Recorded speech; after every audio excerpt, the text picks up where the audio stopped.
میں نے ایک لمبا عرصہ سعودی عرب میں گزارا اور عورتوں کو دیکھا کہ وہ بالکل مردوں کی طرح سجدہ کرتی ہیں. پھر اس کے بعد ریسنٹلی میرا پاکستان جانے کا ہوا اور میں نے وہاں پر جا کر کچھ لوگوں سے صرف ذکر کیا کہ جو ہے وہ لوگ بہت بچ کے سجدہ کرتے ہیں. تو میں نے ان سے ذکر کیا تو ان سب نے اس کو ڈینائی کیا اور کہا کہ نہیں، یہ تو امام ابو حنیفہ کا طریقہ ہے.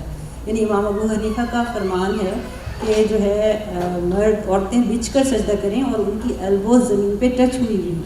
حالانکہ جب ہم کالج میں اسلامیات پڑھتے تھے تو وہاں ایک حدیث تھی کہ اب سجدہ ایسے نہ کرو کہ آپ کی کوہنی زمین سے ٹچ ہو رہی ہو، یعنی کتے کی طرح سجدہ نہ کریں. اور وہ لوگ اور میں جب اس ریسنٹ میرے وزٹ میں پشاور جانا ہوا اور وہاں قصہ خوانی بازار کی جو مسجد ہے وہاں پر میں نے نماز پڑھی تو وہاں کی ایک پمفلٹ تھا امام ابو حنیفہ کے حوالے سے جس پہ لکھا ہوا تھا کہ عورتیں بچھ کر سجدہ کریں اور اپنی ایلبو زمین پر بچھا کر سجدہ کریں. تو آپ پلیز مجھے، میرا سوال جو ہے وہ امام ابو حنیفہ سے متعلق ہے کہ کیا واقعی امام ابو حنیفہ نے ایسا کہا؟ دیکھیے، یہاں پھر وہی مسئلہ ہے کہ ایک چیز ہے مذہب اور ایک چیز ہے کلچر. ہمارے جو جورسٹ ہیں، فقہا، امام ابو حنیفہ بھی ایک فقیہ ہیں، انہوں نے بہت سے معاملات میں بعض کلچرل چیزوں کو داخل کیا ہے. میں بہت سی مثالیں اس کی آپ کو دے سکتا ہوں. وہ اس اصول پر داخل کی جاتی ہیں کہ وہ محسوس کرتے ہیں کہ اس کام کے نتیجے میں کوئی خرابی ہو جائے گی تو خرابی کو سامنے رکھ کے بعض اوقات کوئی ہدایت دے دیتے ہیں. خاص امام ابو حنیفہ نے کیا کہا ہے وہ ایک الگ بحث ہے، لیکن حنفی اصول وہی ہے جو آپ نے بیان کر دیا ہے. یہ ضروری نہیں ہوتا کہ ہر حنفی فقہ کی بات امام ابو حنیفہ کی بات بھی ہو.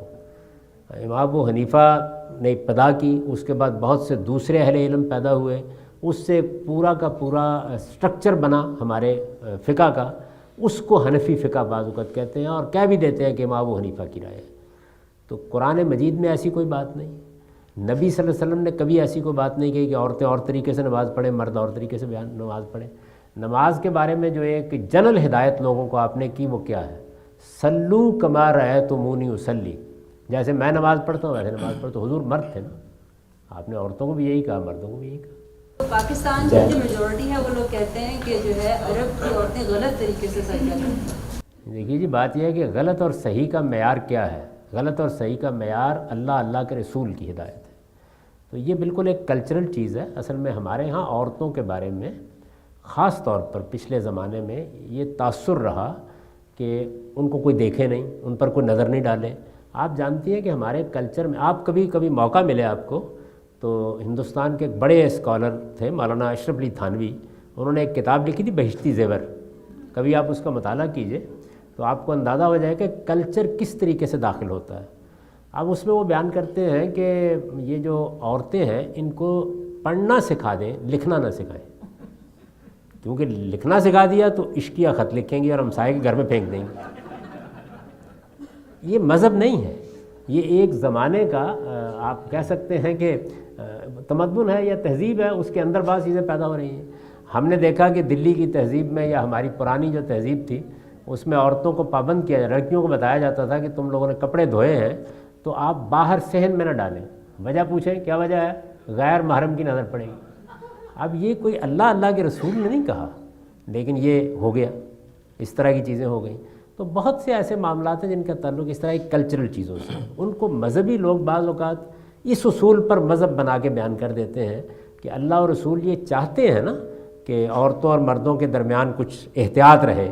تو اس احتیاط کا ایک پہلو یہ بھی ہے کہ خاتون اس طریقے سے ہاتھوں کو پھیلائے گی تو اس کی بغلوں پر نظر پڑے گی، اس کے کپڑوں پر نظر پڑے گی. اس کو سامنے رکھ کر یہ بنا دیا گیا ہے، ادروائز اس کی کوئی مذہبی بنیاد نہیں. پرنسپل آپ کو بتا دیا کہ جیسے مرد نماز پڑھتے ہیں عورتیں بھی ویسے ہی نماز. اچھا وہ اپنے طور پر کوئی احتیاط کرنا چاہتی ہیں، بسم اللہ، بڑی اچھی بات ہے. اس حد کے اندر جس میں نماز پڑھنی ہے تھوڑا بہت فرق ہو جاتا ہے. ہر آدمی ہو سکتا ہے میں کھڑا ہوں تو میں ذرا اور طریقے سے، یعنی جن چیزوں میں اللہ تعالیٰ نے اجازت دے رکھی ہے، کوئی بہت اسٹرکٹ نہیں کیا.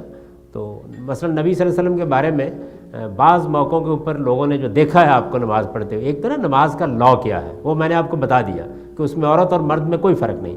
لیکن لوگوں نے حضور کو نماز پڑھتے دیکھا تو کسی نے دیکھا کہ آپ جس وقت سجدے میں گئے تو آپ تھوڑا سا بیٹھ کے پھر اٹھے، کسی نے دیکھا کہ نہیں فوراً اٹھ کھڑے ہوئے.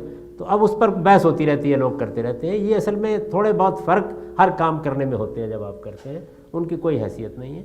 تو نہ کوہنیوں میں کوئی مسئلہ ہے، نہ کسی اور چیز میں کوئی مسئلہ ہے. مردوں کی عورتوں کی نماز میں کوئی فرق نہیں ہے، مردوں اور عورتوں کے روزے میں کوئی فرق نہیں ہے، مردوں اور عورتوں کے حج اور عمرے میں کوئی فرق نہیں ہے. یہ سب بالکل ویسے ہی آپ کریں گے جس طرح سے ہم کرتے ہیں.